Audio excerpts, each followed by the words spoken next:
Hi, I'm Venus O'Hara. I make content about holistic self-love. Today I want to talk about guidance and where you seek guidance when you feel a little lost in life. I'm making this video to advertise my latest podcast on the Orgasmic Lifestyle podcast, and I have just released an episode yesterday for the Pisces new moon, and I interviewed a celebrity psychic. So I've devoted the whole episode to guidance, spiritual guidance, and all types of guidance when we are lost in life. So check out the Orgasmic Lifestyle podcast. The link is in the description below, or it's available on any platform where you listen to podcasts. I also have a second channel called the Orgasmic Lifestyle. It's also in the description below, and there you can see the videos of my interviews with my incredible guests. Anyway, going back to guidance, I think for me, when I seek guidance, I try to confide in a friend, which is kind of like a sounding board. Sometimes when you confide in a friend, you kind of know the answers. You just want to hear yourself say it and have someone else nod. And I don't know about you, but it's like that for me. But you have to be careful about who you are confiding your deepest, darkest secrets to, because the other day I made a video called Why You Should Stop Oversharing, and I talked about that there. So sometimes you have to be careful if you can trust that person, and if they're going to be a good listener, good advice, etc. Because remember, you have to kind of feel it. I don't know about you, but I have to kind of be able to feel it in your body whether something is could be good or bad for you. I'm getting more and more connected to my intuition as time goes by, especially now that I'm reading this book.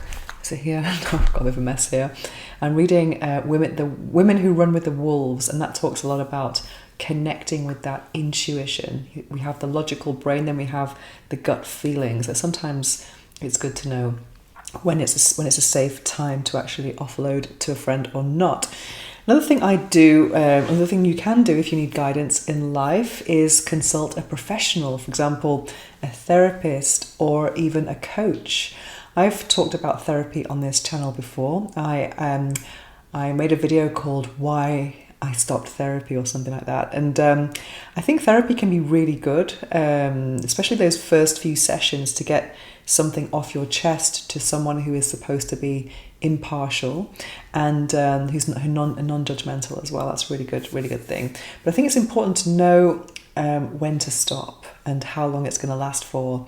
If you are thinking about having therapy, I think it's wise to think about what type of therapy you would like, because not all therapies are the same. And also to kind of create a plan with your therapist, and to know how long it's going to last, therapy sessions, how many sessions do you need, and then have a time to check in. Because sometimes, here in Spain, one of my friends who does lots of therapy says it's like the 90s, it's all kind of talk therapy, very kind of based on psychoanalysis. It's all about the past, bringing you back to causes, and you just go every week for a never-ending period of time, and you just kind of like not really advancing then. I remember for me, it got to a point where it was very ego-based. I just kind of enjoyed going to see someone to talk about myself for an hour, which and it was kind of cool, but I wasn't sure if it was really helping at a certain point.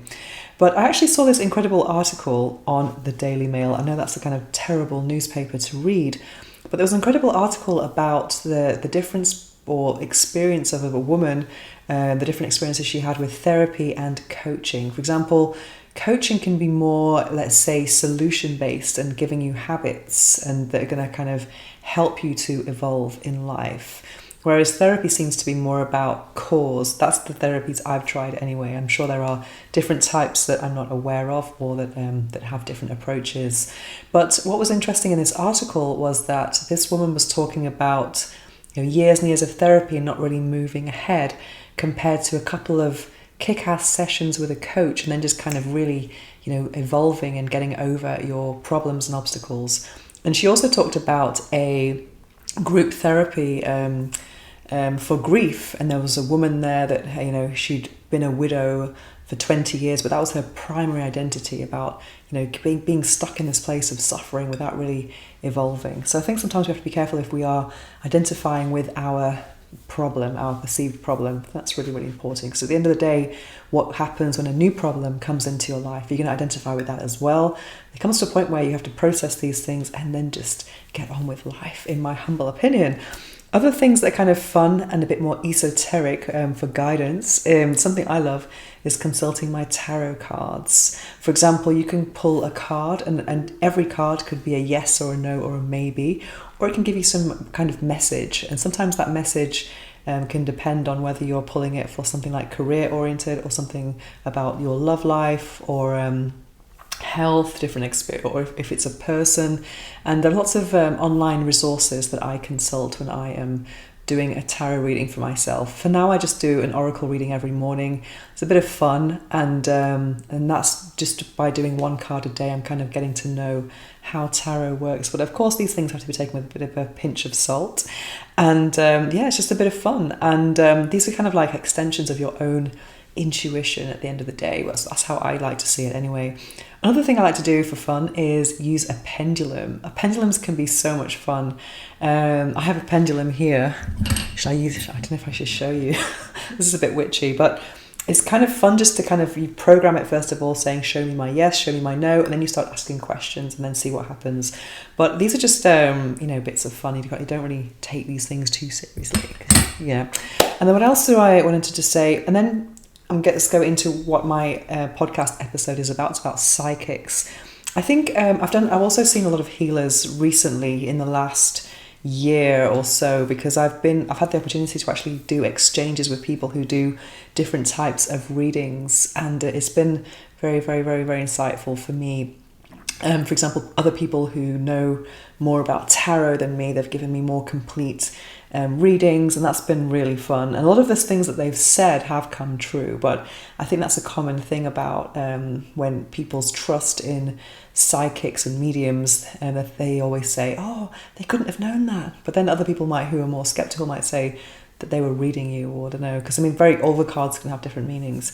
But psychics, it can be a lot of fun to consult a psychic. And the person I interviewed, who is called the Master Oracle, I had an incredible session with him, and I did have the intention of sharing the reading on the podcast, but it was so personal about personal life and family that I thought, maybe it's not a good idea. So my intuition said, no, I'm going to keep that to myself. I spoke to him in December, it's now March, and a lot of the things that he said have happened.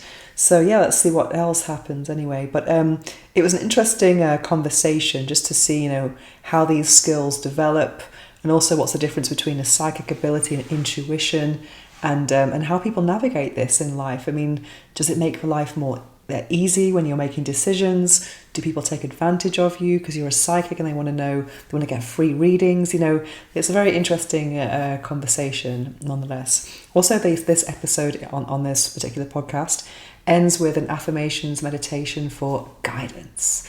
Yeah, and last but not least, I think a great way to seek guidance is by meditating, because that is a great way to kind of connect with your inner world, because lots of people do say the answers are within. So that's a great way to do to connect. I would recommend an app called Insight Timer. It's the number one meditation app with the biggest free library. I have an account on there as a teacher. I create affirmations meditations, but for any desired outcome that I have, there is a meditation that corresponds to it. So things like looking for guidance, divine guidance, connecting with your angels, spirit animals, or even intuition. There are many affirmations or even meditations, guided meditations, music and different tracks that are designed and created to help you with this. And I think it's there was one I listened to a few years ago. I remember there was lots of music and it kind of said, what do I need to know? It was really cool, and I kind of like observed all those thoughts that were coming to my mind, and that kind of felt like the answer. Yeah. But also I think it's really important to really read your body and know how it's reacting to things, because sometimes these reactions are not logical. Yeah, so what about you? Where do you turn for guidance? And I also wanted to share with you that I'm giving away a free life upgrade meditation. It is 100 affirmations that represent the 12 areas of life from the life wheel. And these areas include things like money, career, health, fitness, family, intimacy, love, contribution to society, learning, and much more. So if you'd like to get hold of that affirmations meditation, check out the link in the description below, and here it is as well. So it's bit.ly life upgrade meditation. And if you have any suggestions for new videos, don't hesitate to contact me at venus@venushara.org, and check out my podcast, The Orgasmic Lifestyle. It's on the podcast platforms. It's also in the description below, and there is a second channel on YouTube called The Orgasmic Lifestyle, where you can see the videos of my interviews if you are curious. And that is it for today. Thank you for watching, and I'll be back soon. I'm actually thinking of doing a 30-day of live. Oh my god! I was talking to someone. I was interviewing someone for my podcast about personal brand, and he was talking about going live on YouTube, and I was like, oh, that would be terrified about doing that, but I think I might do it. But I might do it for like 30 days and just kind of lose the fear. What do you think? Anyway, thanks for watching, and see you soon. Mwah.